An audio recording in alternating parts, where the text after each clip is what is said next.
यह बहुत प्राचीन कथा है। एक ऋषि थे कौशिक, जो आगे चलकर भारत में बहुत प्रसिद्ध हुए।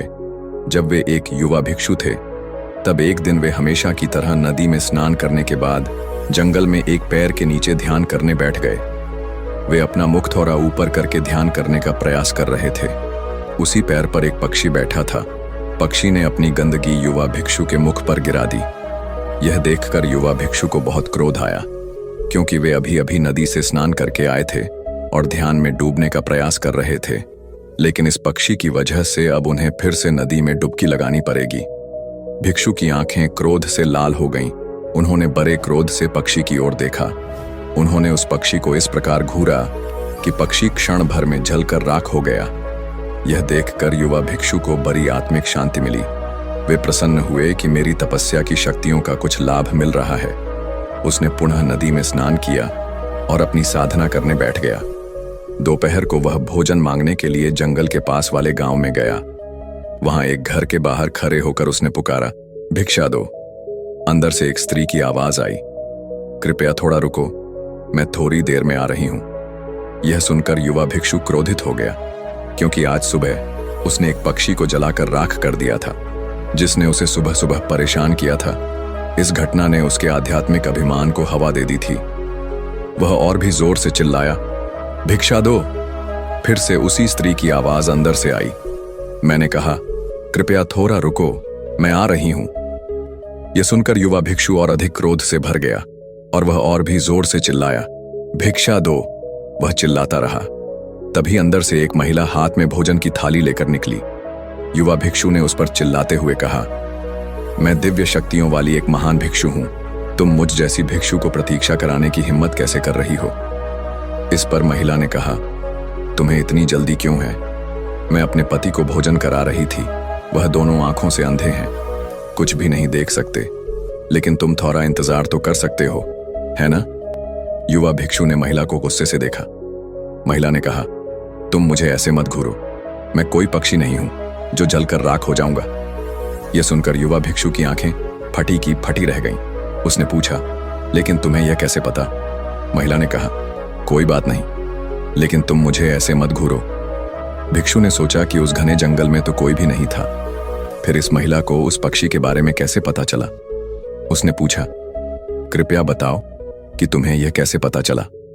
महिला ने कहा, मैंने कहा था, इससे कोई फर्क नहीं पड़ता। तुम अभी जिस घमंड में भरे हो, इस हालत में तो तुम कुछ सीख भी नहीं सकते। साधु ने हाथ जोड़कर कहा कि फिर तो मुझे भी अपनी शिष्या बना लो। महिला बोली, मैं एक गृहिणी हूं, मैं किसी को अपनी शिष्या नहीं बनाती, लेकिन मैं तुम्हें अपने गुरु का पता जरूर बता सकती हूं। तुम उनकी शिष्या बन सकते हो। महिला ने युवा साधु को अपने गुरु का पता बताया। उस पते के अनुसार युवा साधु पास के एक कस्बे में पहुंचा। फिर वह अंदर की ओर चलता रहा। फिर थोड़ी देर बाद वह कसाई की गली में पहुंचा। उसने देखा कि चारों तरफ मांस लटका हुआ है। उसने सोचा कि शायद मैं गलत पते पर आ गया हूं, लेकिन पता बिल्कुल सही था। वह ब्राह्मण था। उसे कसाई की गली में देखना भी पाप था। उसने सोचा कि मैं एक कसाई को अपना गुरु नहीं बना सकता, लेकिन फिर भी वह आगे बढ़ा। उसने लोगों से पता पूछा। लोगों ने इशारे से बताया कि यह व्यक्ति उस दुकान में रहता है। वह वहां गया। उसने देखा कि वहां एक व्यक्ति था, जिसका पूरा शरीर खून से लथपथ था। उसके चारों ओर मांस के टुकड़े लटक रहे थे। वह बड़ी सावधानी से मांस काट रहा था। वह वहीं खड़ा खड़ा सोचने लगा, मैं तो ब्राह्मण हूं, कसाई मुझे क्या सिखाएगा? और फिर चाहे कुछ भी हो जाए, मैं कसाई का शिष्य नहीं बन सकता। वह वापस जाने लगा। तब उस व्यक्ति ने उसे अपना नाम लेकर पुकारा। उसने कहा, महात्मा कौशिक, उस महिला ने आपको मेरे पास भेजा है। यह सुनकर युवा साधु अवाक रह गया, क्योंकि उसने अभी तक अपना नाम किसी को नहीं बताया था। फिर यह व्यक्ति उसका नाम कैसे जान गया?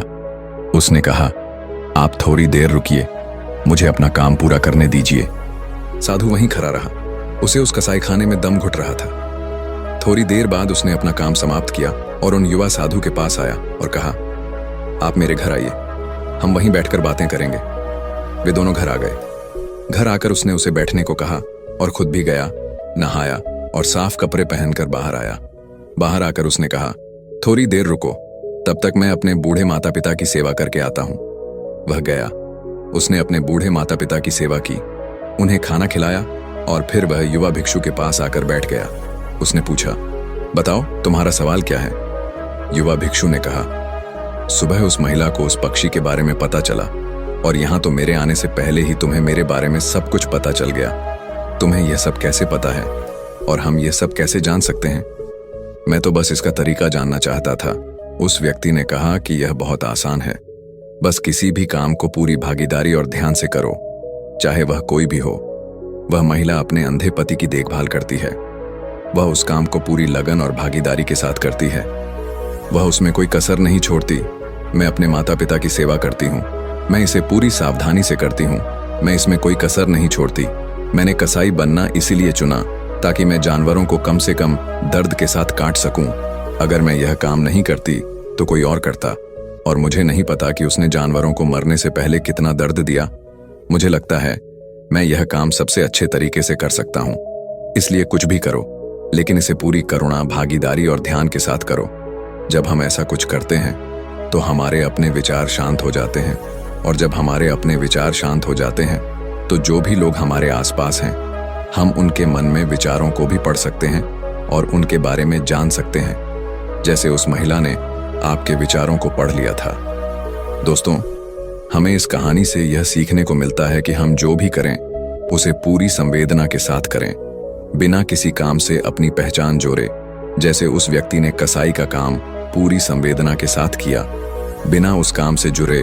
जब हम किसी काम को खुद से जुड़ा हुआ नहीं देखते हैं, तब हम उससे सच्चा प्यार करते हैं। तब हम वही करते हैं जो वास्तव में उसके लिए आवश्यक है। जैसे माता पिता अपने बच्चों से प्यार करते हैं, इसलिए वे वही करते हैं जो वास्तव में उसके लिए आवश्यक है। अगर बच्चे की तबीयत खराब है और वह कड़वी दवा नहीं लेना चाहता है, लेकिन माता पिता फिर भी उसे खिलाने के लिए मजबूर करते हैं, क्योंकि उस समय उसके लिए यही आवश्यक है। संक्षेप में, अगर हम किसी काम को पूरी संवेदना और ध्यान से कर सकें, वह भी उस काम को खुद से जोड़े बिना, तो शायद हम उसे बेहतरीन तरीके से कर पाएंगे। तो दोस्तों, उम्मीद है इस वीडियो से आपको काफी कुछ सीखने को मिला होगा, और अगर कुछ सीखने को मिला हो तो हमारे इस वीडियो को लाइक, शेयर और साथ ही कमेंट में नमो बुद्धाय जरूर लिखिएगा। धन्यवाद।